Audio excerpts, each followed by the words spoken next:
The fleas are placed inside the jar and the lid is then sealed. They are left undisturbed for 3 days. Then, when the jar is opened, the fleas will not jump out. In fact, the fleas will never jump higher than the level set by the lid. Their behavior is now set for the rest of their lives.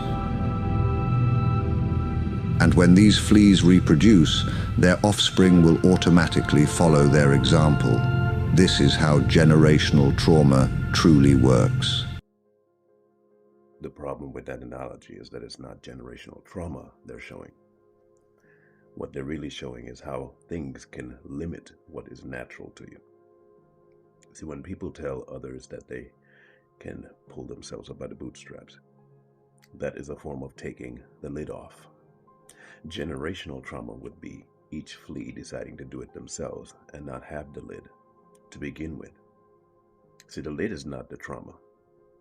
The lid is people telling other people that they can't do something in terms of, let's put it like this, you are not capable of doing it because of your nature. It's people with a stronger mind will realize, wait a minute, there is no lid there. I can just jump right out. And they tell the other person, you can jump right out too.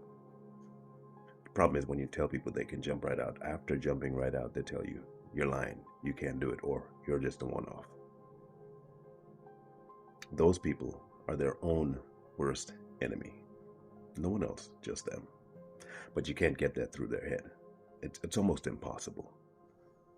Even though the lid is no longer there, and I've seen this analogy before with a bear. They had this bear in captivity for about 20 years, it seems like. And they finally released the bear, but it was only limited to like a 6x6 box. When they finally let the bear out, it only traversed in that 6x6 square, never venturing out, even though it saw the pasture. Now, is that trauma? I guess you could call it that. But who induced it? Some will say, oh, well, the man did it and this and that and the other. But currently, the differences between the bear, the flea, and mankind is that we have cognition. You see, unlike those animals that can be trained a certain way, we are not. We can adapt. In fact, it's innate to our nature to adapt. And when people tell you you can't, you should be able to tell them, no, wait a minute, I can adapt.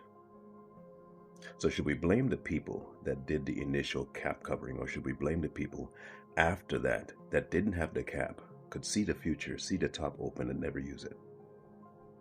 Technically, the people to blame is the ones before us in terms of our own, not someone else.